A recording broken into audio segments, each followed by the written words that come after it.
Yo, I got the shiny. Nice. Let me see. Look, it's green. Dude, that's so sick, man. Yeah. Hey, what's the CP for the Hundo? 2387. Dude, I got the Hundo Mewtwo. No way. Dude, Bro. I'm so freaking stoked. I've been wanting this. That thing is gonna be sick when it can Mega Evolve. Dude. Are you guys seriously playing Pokemon Go in 2024?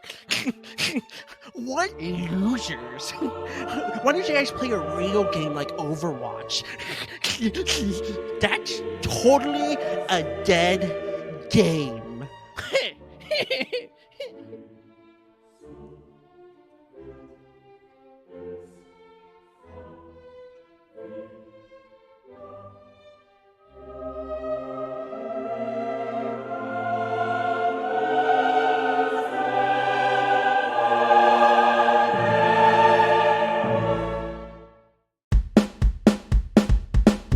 You guys ready? Lobby up. Hey guys, lobby up. GG's, lobby up. Dude, we gotta lobby up. Lobby up. Hey, should we lobby up? Yo, lobby up. Lobby up, y'all. Hey, let's grab a beer. Lobby up.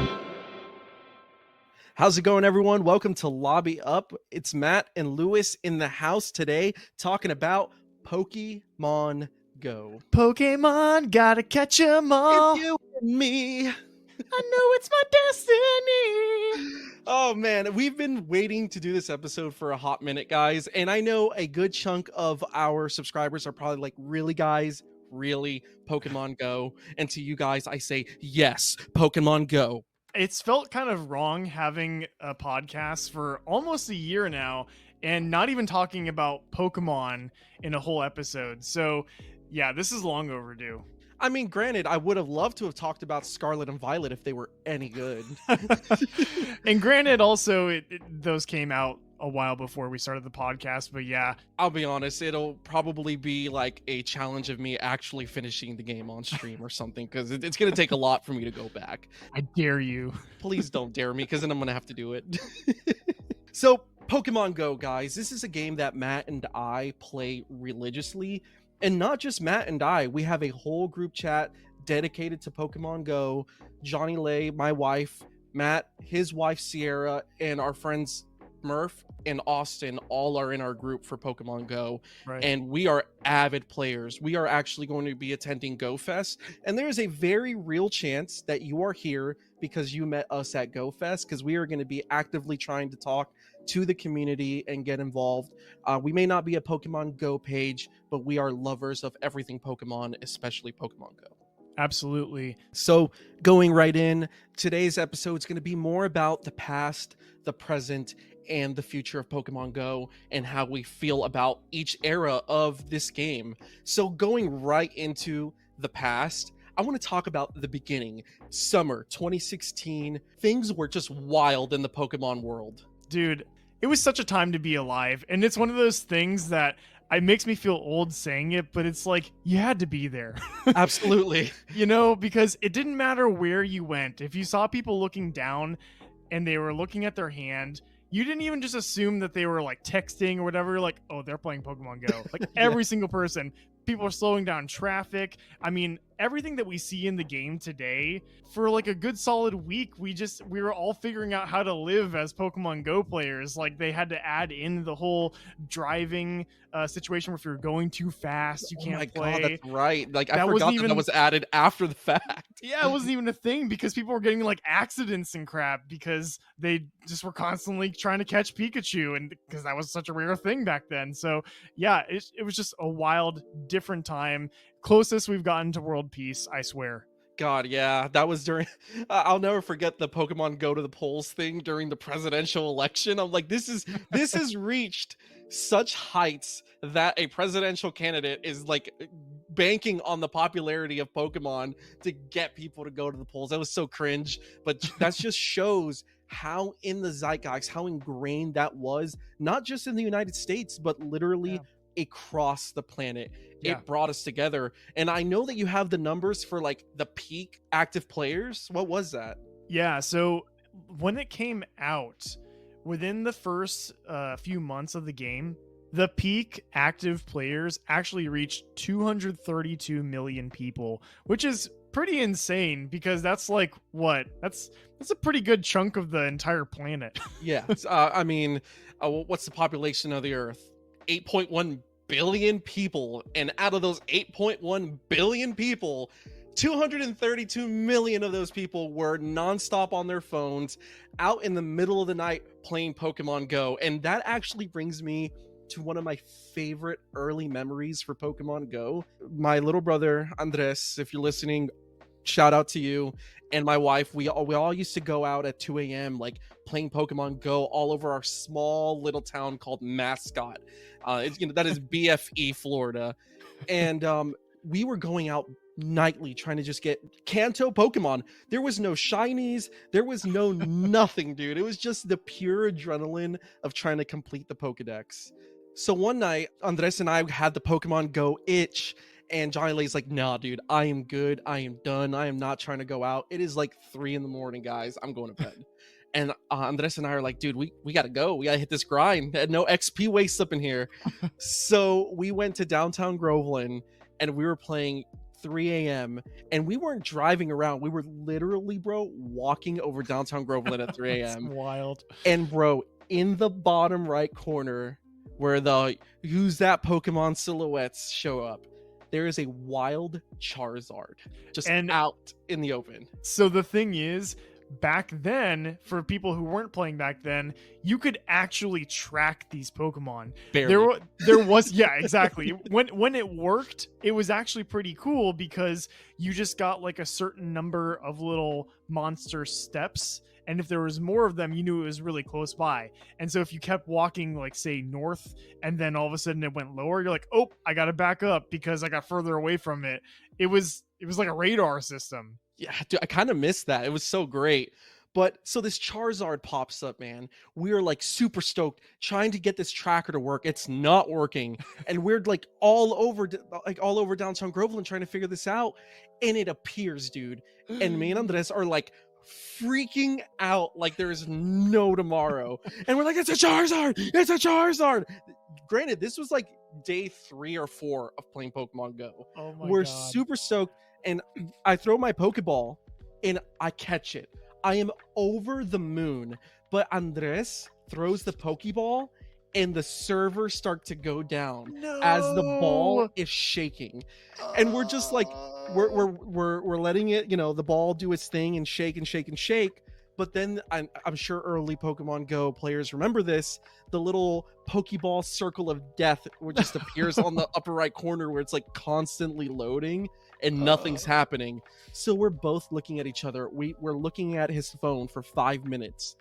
And I'm like, dude, like, you got to pull the plug. It's time to close the app and reset it. That's so sad. Hopefully it'll reappear. Hopefully, like, we'll see what happens. Yeah. So he closed the app, dude, opens Pokemon Go, and in his box is that Charizard. And we're just freaking like screaming at 3:30 in the morning in downtown Groveland, having a ball. And at least for early Pokemon Go, that is probably one of my favorite memories. And I just wish I would have kept that Charizard. I didn't know any better at the time.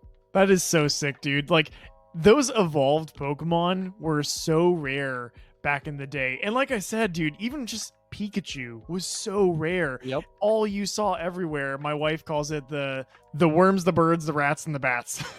Literally, dude. Literally all that was appearing in Pokemon Go at the time. So when you saw it, literally anything outside of that, it was already amazing. And then if you saw an evolved Pokemon, it was also wild because you hardly had any candy to even evolve the ones that you caught. Let alone from starters. Yeah, especially starters. So that actually brings me to my favorite story, which is when I just graduated from my undergrad college, which was UCF, and my mom and I were hanging out that night, and she had driven out. We had a few drinks and we're just chilling, and I was like, hey, do you want to play Pokemon Go with me? And she was like, sure. So I got my longboard and I'm like rolling along, and she's just kind of like fast walking with me. And sorry, Mom, She freaking eats it. She No tripped way. on the sidewalk, and like I swear, dude, I thought we were gonna have to stop and like maybe take her in because she broke the fall with her face. No way. She hit her nose, and I was like, "Mom, are you okay?" She's like, "It's okay, it's all right." You know, like when you're a kid and you're like, "Can we just get back to playing?" Yeah, that was my mom, but she wound up being just fine, and thank God she was, because at the time, if you were playing around huge groups of people, especially at like a college or something like that, Especially the people- colleges. yes, people would just start screaming out a random Pokemon name, and everybody would just flock like seagulls to them and try their best to catch it. And as we got past that part where my mom almost broke her nose, we hear someone yell out, "Kadabra!" And so I just book it over there. She's like, "Go, go, go, I'll catch up with you. I don't want to fall again." So I go up there, bro, and I spawn the Kadabra, and I'm hyped. I'm like trying my best with my great ball, because that's the best ball I could use at the time, and my raspberry. I throw a great curveball throw, and I'm like, this is the best I can do, because I could not throw better. I did not have better balls, and I caught it, and I still have that to this day. That's amazing that you still have it. It's my oldest Pokemon, and I literally just named it Mom. Oh, I love that. Shout out to Kathy. She is just she's a hell of a woman. I hope your face is still better after these what 5, 6, 7 years. I don't even know how long it's been. 8 years? Try 8 26 years, dude. Jeez. Oh, I just grew white Did you feel white that in your hairs. back? Oh no. Yeah, dude. So I had another really good experience with my brother. He and I were also in downtown Claremont, near where you're talking about, Groveland and Mascot, and we actually found a Dragonair together, and I still have that That's one to this so day, and sick. named it Mike. So those two are my oldest Pokemon. I freaking love that, dude. So speaking of oldest Pokemon, that was actually one of the things I was gonna get into. So those two are your oldest Pokemon. Which one's older? The one I caught with my mom. What's the date on that? It is July 16th, 2016. Whoa, that's wild, dude. So mine, I wish I would have thought ahead with these Pokemon. Back then, back in 2016, this was still just a mobile game, you know? Like, Yeah. it was Pokemon Go, but it's like, I'll play this for a couple weeks, couple months, and then, you know, I'll drop it like every other game in the world. Ha, idiot. So my oldest Pokemon is December 19th, 2016, and it's a Victory Bell. Oh, But- nice. Yeah, so I wish I would have kept my starter, bro. I wish I would have kept that starter. Dude, I cannot believe I did not keep it. And to be honest with you, I don't even remember which one I picked. Isn't I that chose sad? I chose Squirtle. I always choose Squirtle, bro. There's no better answer, you Charizard fanatics. And this is, kind of a cop out, I guess you can call it, but I actually can't pick between Squirtle and Charmander. I love them both equally, and I played red version so many times. This is kind of a sidebar. I can't tell you which one I picked more, but I never picked Bulbasaur. Poor Bulbasaur, bro. Forever alone. So continuing on, man, during that time, during 2016, this game, and you've exemplified that perfectly with your mom, a lot of casual players were playing this game, dude. People who haven't touched Pokemon since the originals. There was people that I would, go out and see, and they're like, yeah, dude, I haven't played since 1998, and I'm out here catching Pokemon at, 3 in the morning. 3 in the morning. And it's like, you know what? That's awesome. That I believe that Pokemon Go single-handedly revitalized Pokemon in the zeitgeist. Yeah. I think by the time 2016 rolled around, it's not that it was stale. It was never going to go stale. There's a reason. But Game Freak just kept making the same game over and over. So this was a really fresh, modern way to, like you said, refresh the game. Absolutely. And listen, Pokemon is like one of the number one, if not the number one IP in the world. Right. There's a reason that it's up there. And I'm not saying Pokemon Go is the sole reason, but I think in a time in 2016 where it was feeling a little stale for a lot of people, this was the revitalization that this franchise needed to bring back 232 million people. And granted, not every single one of them needed to be brought back, but that's 232 million people who said, you know what, I'm downloading this game even with the server issues to catch me some freaking Pokemon in Pokemon Go. And that was amazing. And it was a great hot streak. And then COVID hit. Like I Yeah. think it was a solid from 2016 to 2020. People were going, people were playing. It was up and down in terms of active players, but then COVID was just such a weird time for Pokemon Go. So you have not stopped playing since day one. Like you basically haven't uninstalled the app ever, as far as I know. Never. And I definitely took a couple breaks from the game. I was not playing at the beginning of COVID, but funny enough, all the things that they did to kind of keep people interested in the game during COVID is what brought me back. Yeah, and I do remember that you took, so did Johnny Lay. I believe, like, out of our main group, I've quite literally never stopped playing, which you wouldn't think, because out of, like, even between me, you, and Johnny Lay, who has, like, was our main group during that time period, because Sierra dropped off as well. Right. I never stopped playing, but you and Johnny Lay are ahead of me in XP. Like, I stopped caring about XP, and I just, looking for shinies, looking for perfects, which I got plenty of those, baby. So Yeah, dude. it was great to finally have you back and have Johnny Lay back during that time. And those COVID perks really did help. Dude, remote raid pass changed the game It for did. everybody. And the big hot topic about remote raids is obviously for people with access issues or disabilities. It's been a huge literal game changer for them because they can get involved. This game is a very, very social game.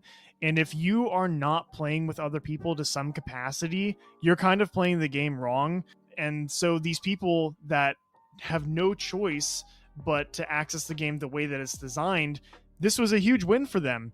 So once those were rolled out during COVID, you'd think that everybody's, in quote unquote, like in isolation and not interacting with one another, but it actually brought people together like quite a bit again. Yes. It was Yes. weirdly kind of a revitalization for Pokemon Go was going through COVID.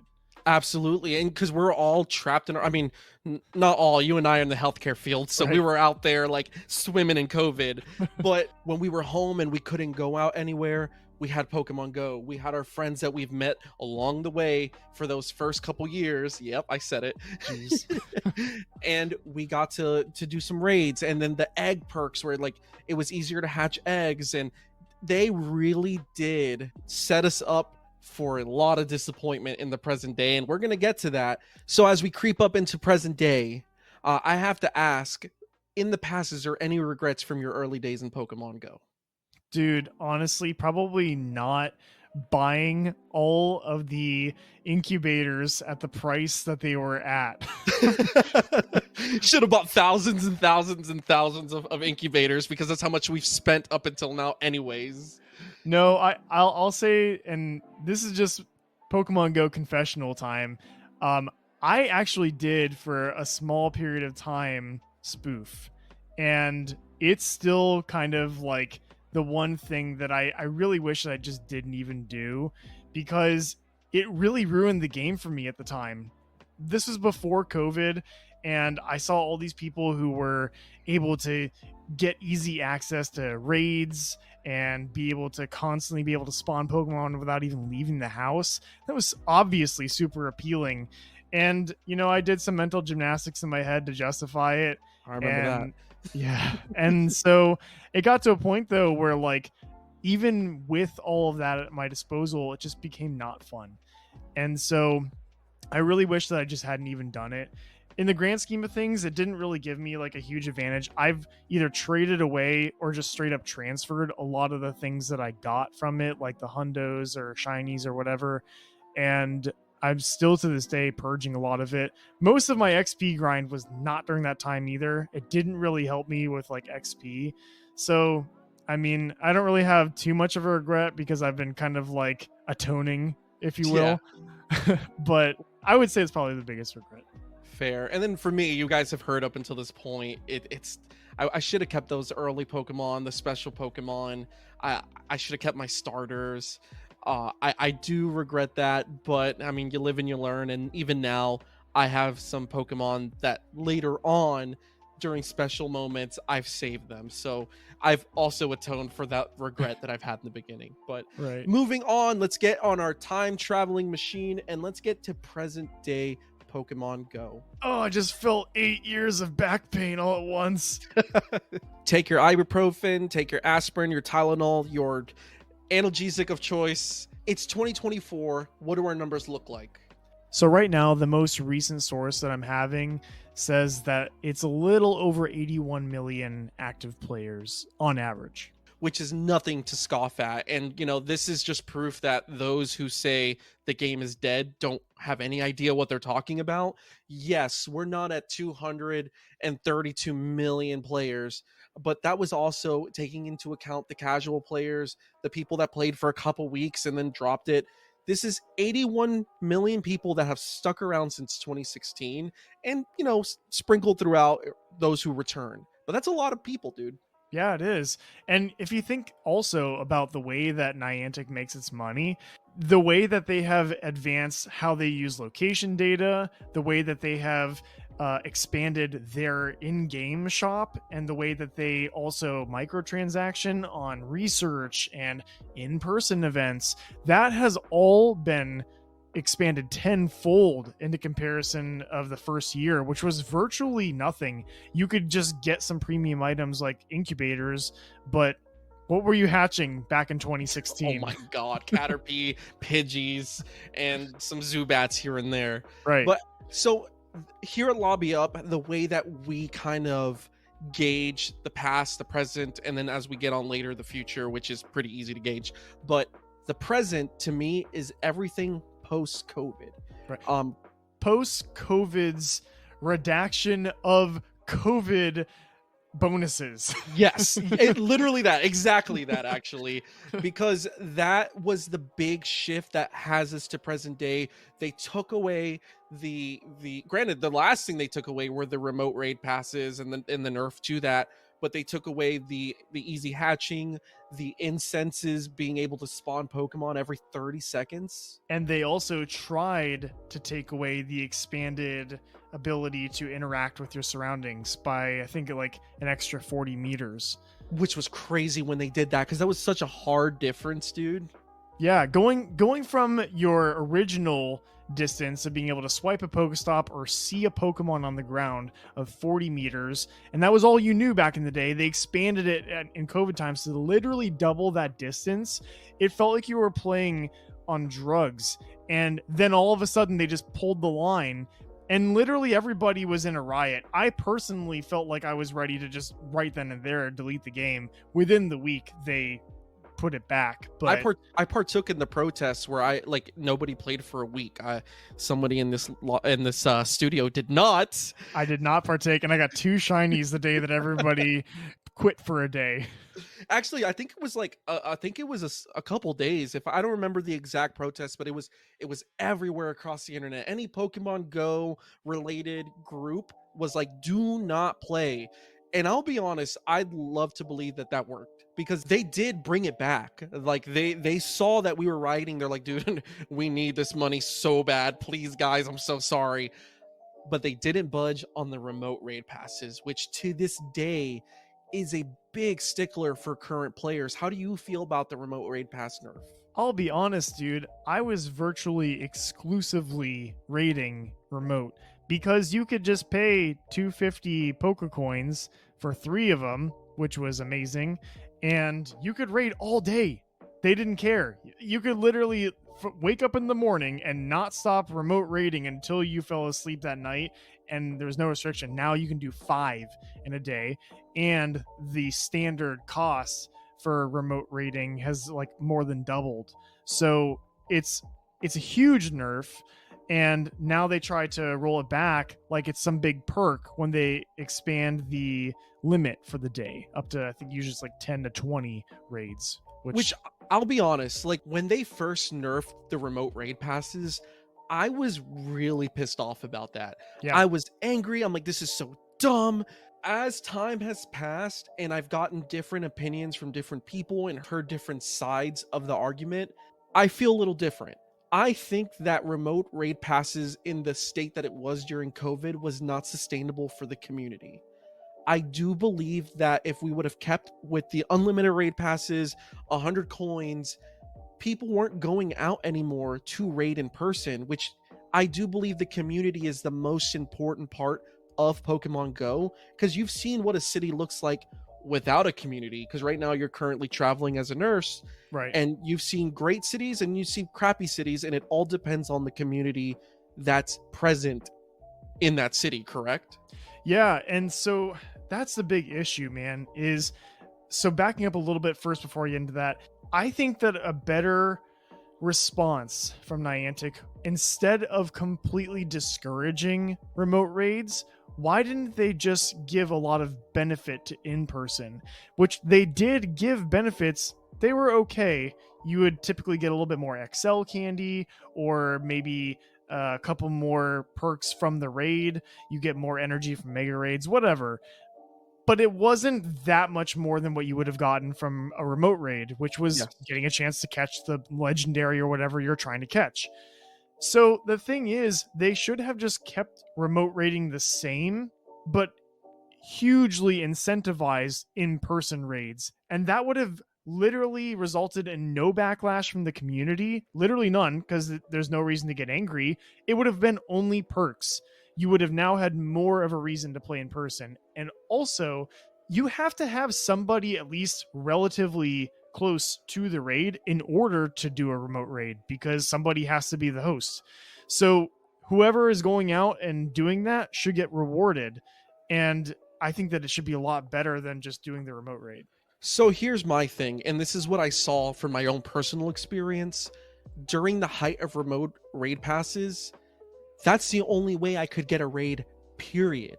There was nobody there with me. I had to get on these apps. I had to find someone to remote. And to me, that's killing the essence of the game, which sounded like a lot of corporate hoopla from Niantic, but I kind of see it now.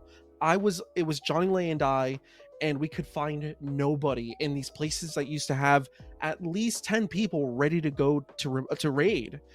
Once they nerfed that remote raid pass, there's at least 15 people ready to raid in Lakeland at any given time, at any time of the day. A far cry from when remote raid passes were king. I think that was ultimately a good thing for the longevity of this game, because eventually you get bored remote raiding. I know I did. The other thing too is you get caught in a cycle hunting a shiny or hunting a hundo, and you just don't get it for 10, 20, 30, 40 raids. And then you have the sunken cost fallacy of where you're like, well, I've already gone this far, I might as well keep going. And that easily burns you out. It becomes gambling. It really does, honestly. It's literally what it is, because you're looking at an odds of something happening that you want and you're paying for it. But getting back to one of the things you brought up a second ago, I think that one of the other huge barriers nowadays is if you're new to a community, getting plugged in. And that's what I'm experiencing as a travel nurse playing Pokemon Go, because I've gone to a couple different cities here in Virginia, and I'm trying hard to use this Campfire app. I'm trying hard to find the communities on Discord, and there's always that initiation trying to get into the Discord. You have to show them your Pokemon Go ID. You have to tell them what your favorite color is and what year you were born, and your social security number. Your social security number, yeah. You have to go through all this stuff, and then they're like, okay, now you can join our secret club. The 5 of us enjoy talking about our favorite Pokemon. And it's just like, I did all of this for a handful of people who may or may not go out into a raid, who may or may not go out for community day. And the little bit of time that I have off, if I'm gonna play this game, I want to play.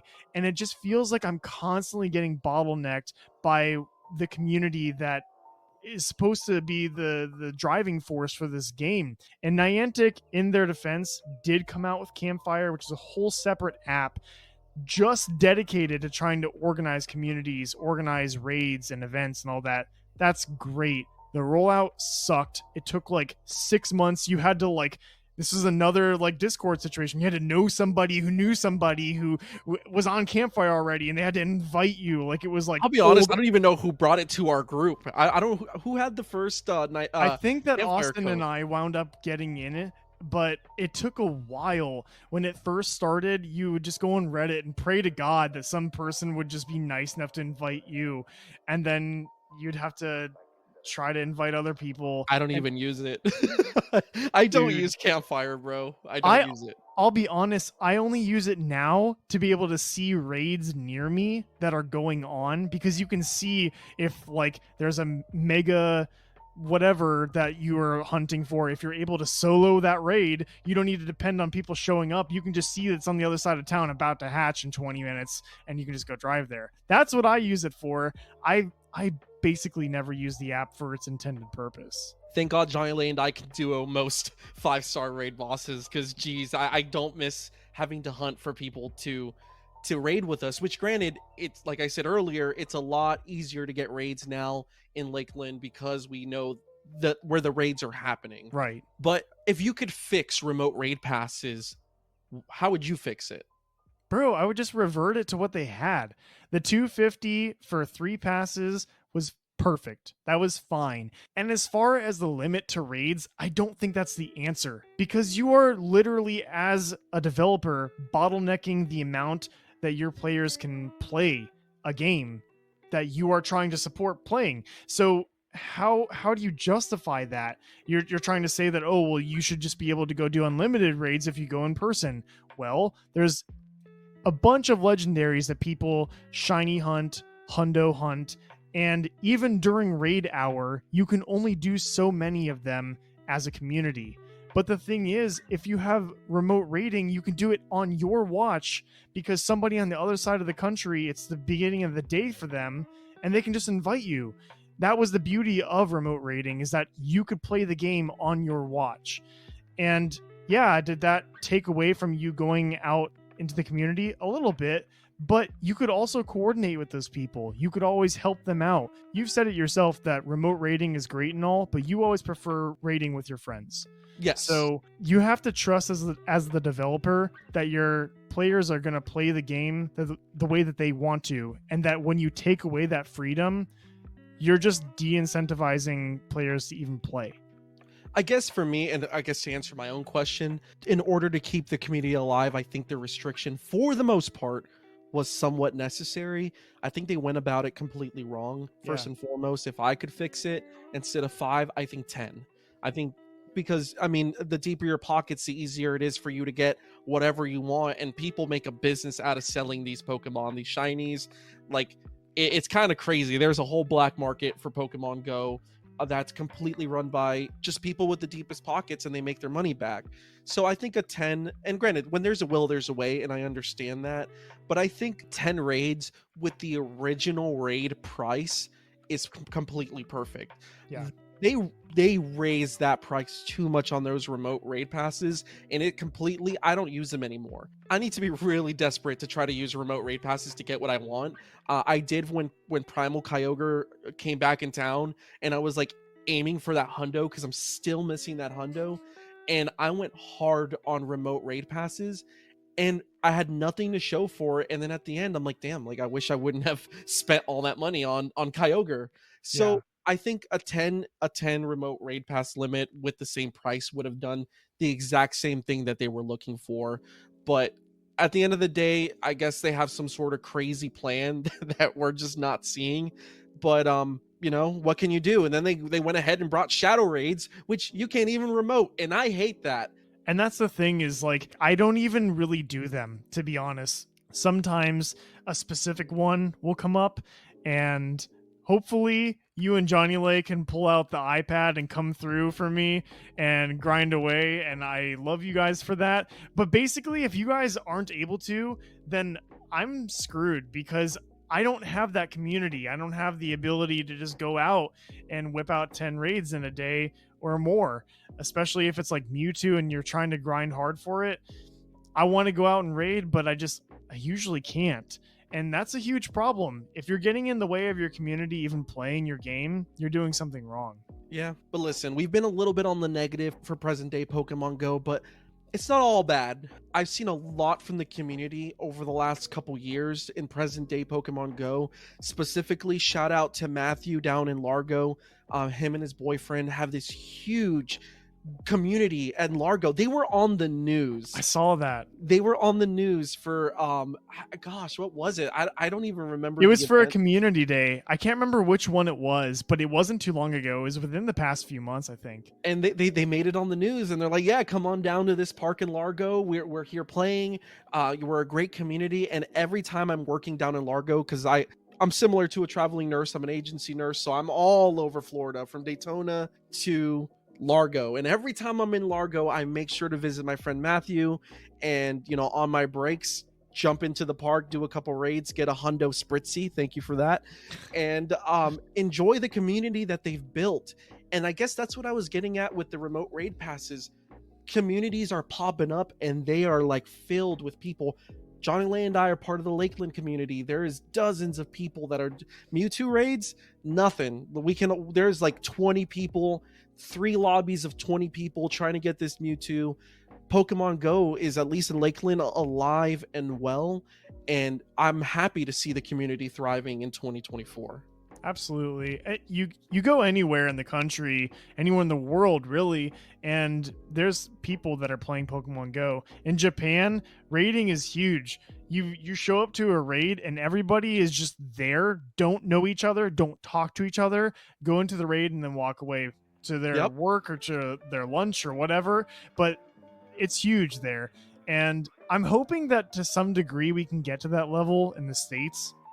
And I'm not trying to be negative, but I think it's more so just frustration, because we can idealize this game as much as we want, but unless the developer actually listens to the community, you have that disconnect. And that's frustrating, especially when you have so many fun, awesome moments for this game. I paid a lot of money. I paid for the ticket. I've already bought the t-shirt. I bought the t-shirt before I knew what it looked like. Same. I'm splitting a hotel room with you. I've bought a plane ticket. You know what I'm most excited about when I get to New York City? What? A blue question mark from 2000. The year 2000.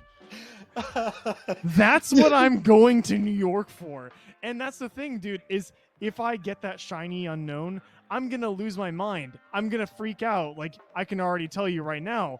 And as a group, we're all going to be hunting for it and pushing for each other. And that's going to be so much fun. And I can't wait for that.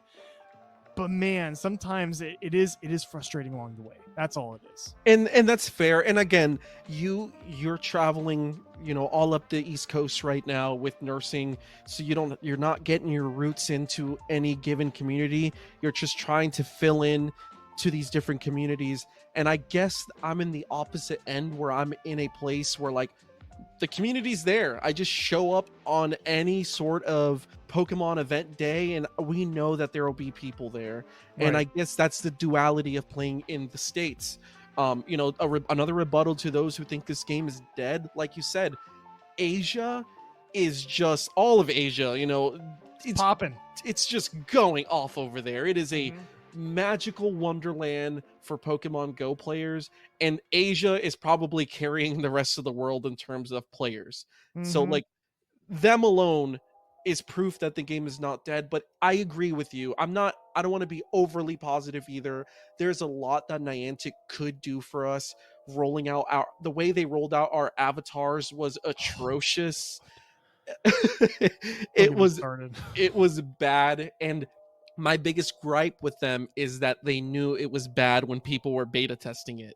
They got the feedback and said, meh, you're gonna get these monstrosities and you're gonna like it, which we didn't. And as a community of passionate Pokemon Go players, we said, oh hell no. Because I am not gonna look like this playing Pokemon Go. And it looks like, hopefully, knock on wood, they're gonna do something to appease the masses. Are they? Because it feels more like they're like, no, you are gonna play looking like this, and you're gonna give me money too. I mean, yes, but I am gonna still give them money because I've already did. But it really does look like they're listening. And I maybe, again, I'm being cautiously optimistic here, but if they could just show us that they're listening and fix this big issue, it will build a lot of trust that they've lost over the last couple years. Hopefully. So, in present day, is the game alive and well? Bottom line is that, look, we have 81 million active players still. The game isn't going anywhere, kind of leading towards our future hopes and whatnot. If you're a fan of Pokemon as a franchise as a whole, if you follow anything like the anime series, you know that Netflix has produced a beautiful love letter to Pokemon that is the Pokemon Journeys series. That is Pokemon anime at its best, in my opinion, especially the final series, the Master series. I from the actual theme song of the show to everything in the content itself, man, it's wonderful. And one of my favorite things about it is that they include all of the elements about battling and about the things that you see in the games up until Generation 8. So you have Mega Evolution, you have Z moves, you have Gigantamax, Dynamax, everything included in the same anime series. And that's kind of what I'm seeing happening in Pokemon Go. I don't know when it's going to happen, but I kind of feel like in the near future, we're looking at getting the Dynamax stuff involved. Probably going to maybe in some form see a Z move. Hey, you're getting ahead of yourself. We haven't gone to the future yet. Wait, you hold that thought. I'm talking about games now. Is it alive now? It's alive now, and it's not going anywhere. I agree with you, man. You really did take the words out of my mouth. The game is alive. It's well. There's 81 million active players, guys. Like, we love this game. All we hope for is that Niantic continues to build this community and this group of passionate players, man. But before we go to the future, I'm throwing a curveball at you. What is your favorite Pokemon in your box right now? So it's hard to narrow it down to just one, but one of the things that I really loved that they added to the game was the ability to add tags, because for a long time you kind of just had things named like ridiculous things that might have made sense to you, but if someone looked at it, they would have been like, what the hell did you just name this Pokemon, and why isn't it Caterpie? and it's like a bunch of numbers and symbols and other things like that. And now you can just give it a little tag and throw it into a group. And one of the things that I started doing not too long ago actually was grouping together the things that I've caught on a very special day in my life, or that has like a special story. And I kind of just named the tag like life moments. And I actually, the two ones that I talked about earlier are in that tag for my mom and my brother, but I have a few other ones here. And one of them actually is the first Shundo that I ever caught, which was during a global Go Fest with my wife. She only comes back to play during like very specific things, and we did a raid for a Druddigon, and I finally got the shiny. I was like hunting this thing so hard for a while. I was like, yes, finally got the shiny. I pull up the IVs and I'm like freaking out, screaming in the car, just utterly terrifying my wife.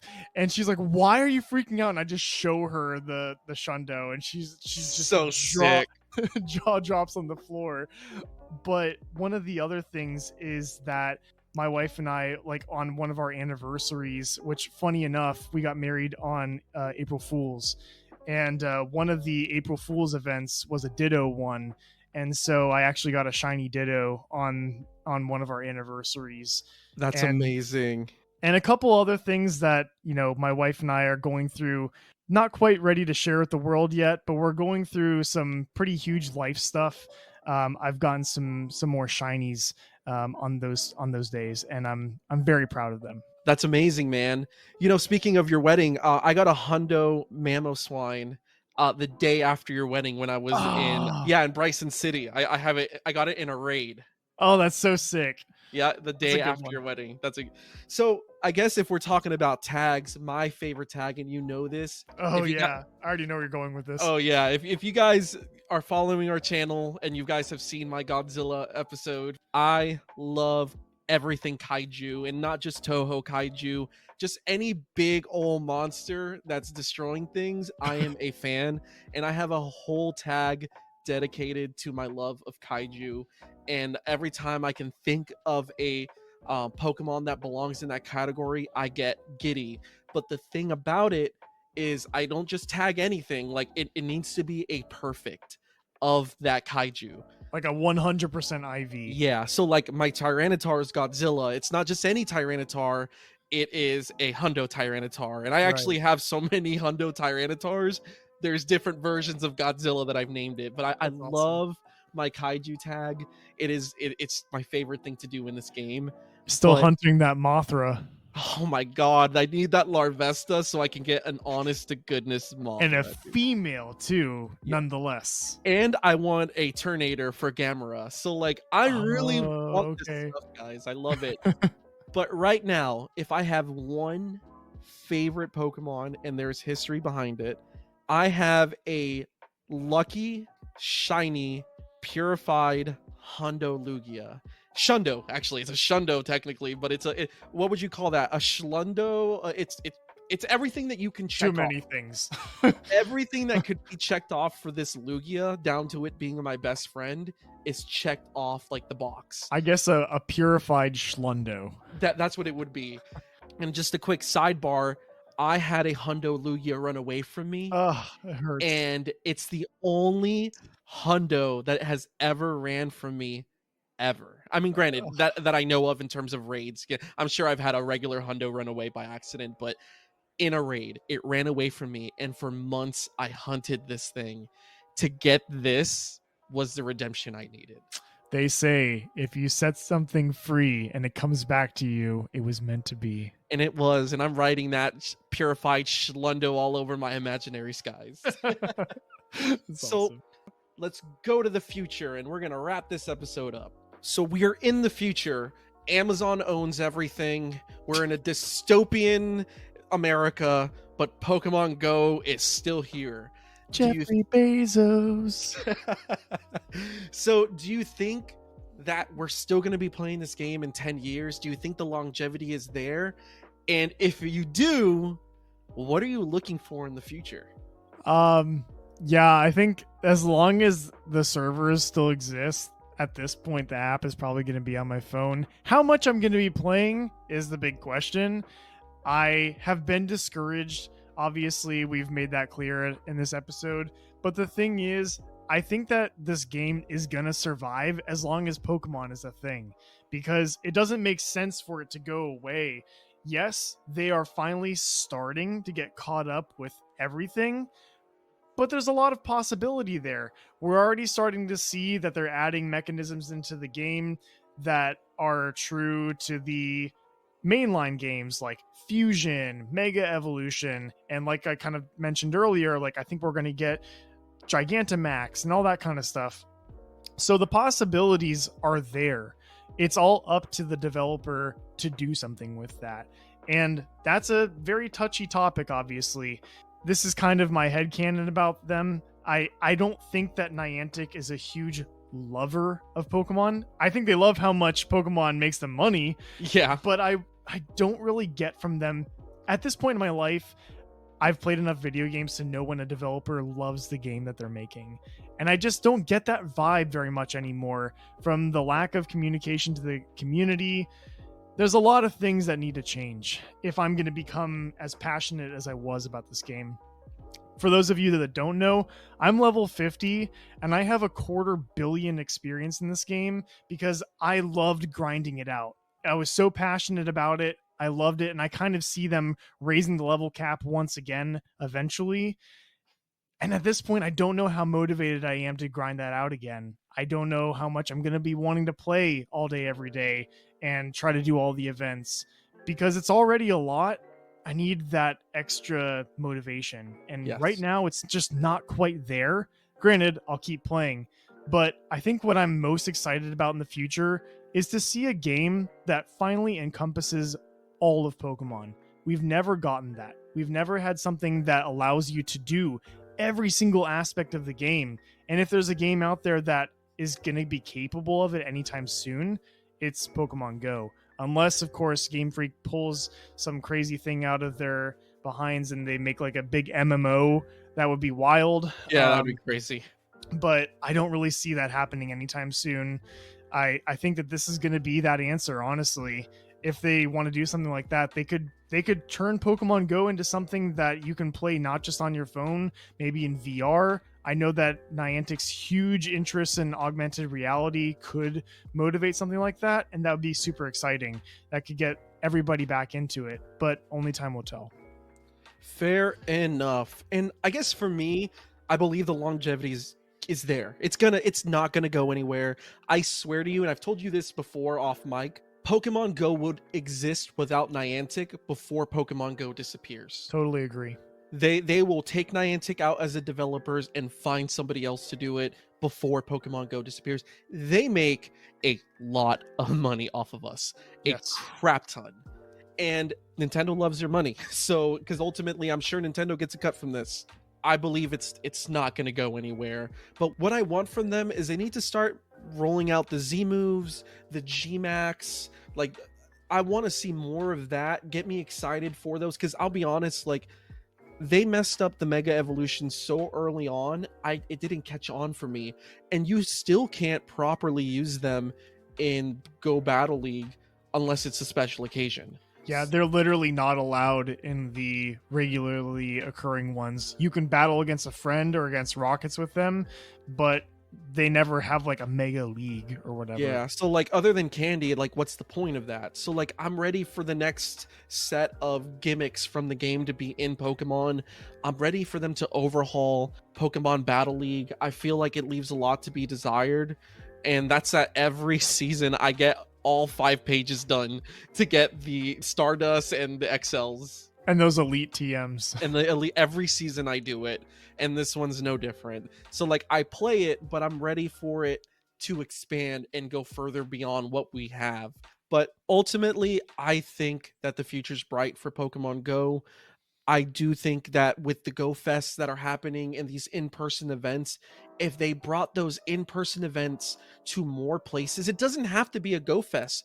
Why not in random cities across America have like a weekend event randomly? Have Niantic come to these cities that aren't getting enough love, like the rural areas. So they do things like that, like the Safari zones. They're Yeah. usually not in the States though, which is fine, but why not have them be more frequent? And even like I said, even then it's like it's not in the States, it's in all these different parts. Like it's in Asia. Asia doesn't need the hype, guys. Asia is completely self-sufficient with their community.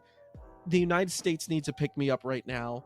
And you know, as much as I'm excited for Go Fest, I hate that it's in New York again. Any other city deserved it over New York. If they want this game to keep getting love, Niantic needs to come out and show some love to those communities that aren't getting these big events. You know, like I said, go to these rural towns. Like, do something, guys, but show us you love us, and we will show you that we love you guys too. And by you guys, I mean Pokemon Go. Right. So thank you guys for joining us today. We really appreciate you. I want to leave you guys with this. If you love this game, keep loving it. If you want more from this game, make your voice heard. Go to Twitter, go to Facebook, go to Instagram. Do what you need to do to make your voice heard, because ultimately we are the community driving this game, and we need to make Niantic listen to what our wants and needs are. If you're okay with the status quo, then keep on playing. If you want more out of it, tell them how you feel. But for those who think the game is dead, and for those who scrutinize Pokemon Go players, let us have our fun, guys. Life is hard. It can be really draining, and sometimes Pokemon Go is just our only escape. You know, we can go out, we can have a good time, meet some people, catch some shinies, and catch some hundos. With that being said, thanks for lobbying up with us. We'll see you guys later. Bye, guys.